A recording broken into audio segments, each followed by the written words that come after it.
আল্লাহ, আমাকে যে গরু বলে তুমি তার মাথায় দুটো শিং গুজিয়ে দিও। অসহ্য ভাইয়া, কখন আসলে তুমি? নির্লজ্জ বেহায়া গরু ফেল করে আবার হাসতেছে। এই যাও, ওখানে গিয়ে দাঁড়া। কেন দাঁড়াবো? হ্যাঁ, আউ!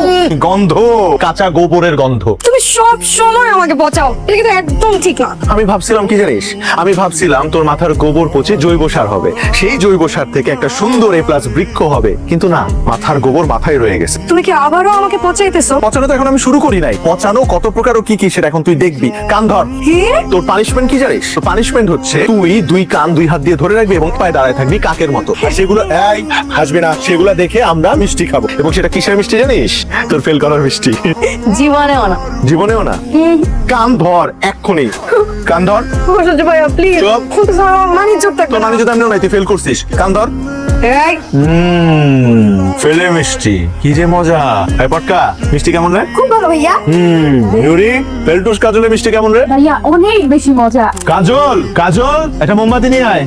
Thank you. কি রে, সাপের মতো এরকম ফোঁস করতেছস কেন? কাজলকে ছাড়া তো তোমার চলেই না। কারেন্ট চলে গেলে কাজল মোমবাতি নিয়ে আয়, মাথা ধরলে কাজল মাথা টিপে দে, পিপাসা পেলে কাজল পানি নিয়ে আয়। সব কাজে তোমার যদি কাজলকেই লাগে, তাহলে কাজলকে অপমান করলা কেন? তোর সম্মান আছে নাকি যে তোকে অপমান করবো? সম্মান থাকলে সে অপমান করবো। তুমি আমাকে অনেক জ্বালাও অসহ্য ভাইয়া, আমার আর ভালো লাগে না। শোন, তোকে আরেকটু জ্বালাই। আমার জন্য কড়া করে 1 কাপ দুধ চা নিয়ে আয় তো, যা। চা? ঠিক আছে। শুরু ভাইয়া, তোমার জন্য গরম গরম স্পেশাল চা। Thank you. কিন্তু এত মিষ্টি করে বলতেছিস, সন্দেহজনক। আমি সবসময় মিষ্টি, চিনির থেকেও বেশি মিষ্টি, কিন্তু তুমি শুধু বোঝো না। আমি বুঝবো কি করে? আমি তোর পিঁপড়া না। একদম ঠিক আছে। লবণ চা? আমাকে অপমানের পানিশমেন্ট। তোরে মেয়েটা সারাক্ষণ আমার ছেলেটার পিছনে লেগে, ভালো লাগে না আমার। আজকে তোকে আমি 1 বয়ম লবণ চিবায় খাওয়াবো।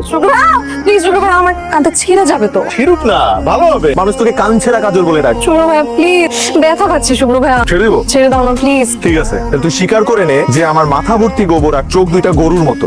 স্বীকার করে নিচ্ছি, তোমার মাথা ভর্তি গোবর, তোমার চোখ দুটো গরুর মতো। অবশ্যই তাহলে তোরে যে কে বিয়ে করবে, মানে যেই অভাগা তোরে বিয়ে করবে, তা তো জীবন পুরাই শেষ, পুরে কয়লা হয়ে যাবে। তোমার সাথেই আমার বিয়ে হবে। তোমাকে পুড়িয়ে পুড়িয়ে কয়লা বানিয়ে ফেল, তারপর সেই কয়লা দিয়ে দাঁত মাজবে। আচ্ছা অসহ্য ভাইয়া, তুমি সব সময় একটা গানই শোনো, বোরিং লাগে না? প্রিয় কোনো জিনিস বোরিং হয় না। প্রিয় সব সময় প্রিয়, সেটা যে কোনো প্রিয় জিনিসই হোক। যেমন আমার প্রিয় কবিতা হচ্ছে কাজল চোখের মেয়ে, প্রিয় গান খোলা হাওয়া, প্রিয় খাবার ইলিশ, আর প্রিয় মানুষ প্রিয় মানুষ নাই। বিশাল একটা গ্যাপ। কবে তোমার এই গ্যাপের মধ্যে প্রিয় মানুষের নাম বসবে? জানি না, তবে এটা জানি যে কোনো এক পূর্ণিমা রাতে খোলা হাওয়া গান বাজবে। আমি থমকে থাকা মেয়েটার দিকে তাকিয়ে বলবো, শোনো কাজল চোখের মেয়ে, আমার দিবস কাটে বিবশ হয়ে তোমার চোখে চেয়ে। কাজল চোখের মেয়ে, তুই তাকালে থমকে থাকে আমার বুকের বাতাস। এই মেটা লাইনটা তুই ধরলি যে? একটা জিনিস খেয়াল করেছো অসহ্য ভাইয়া? কি? কবিতার শেষ দুইটা লাইন, তুই তাকালে থমকে থাকে আমার বুকের বাতাস। তার মানে তোমার জীবনের প্রিয় মানুষটা হবে, সেটা তুই হবে, তুমি না। তাই তো? হ্যাঁ, তুমি না খুঁজে একটা তুই খুঁজো। দিস উইক আমার জন্য ভেরি স্পেশাল। সুযোগ একটা কল দিই। এত সহজে তোমার নাগাল পাবো সেটা বুঝি নাই। আপনার কল এই মুহূর্তে ওয়েটিং এ আছে। আবার কি? আপনার কল এই মুহূর্তে ওয়েটিং এ আছে। একটা বিকেল আমাকে উপহার দেওয়া যায়? কেন বলুন তো? তোমার মনের সিঁড়ি বেয়ে উপরে উঠতে চাই। শুরুটা তো করি। ঠিক আছে, তাহলে দেখা হচ্ছে। Okay bye. বাই। এত কথা কার সাথে শুনি?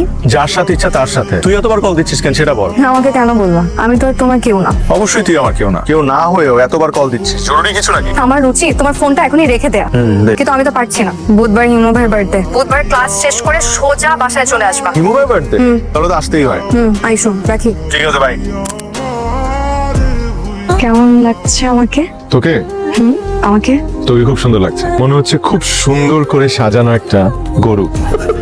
আগামী কোরবানি ঈদে হাটে বিক্রি করা যাবে।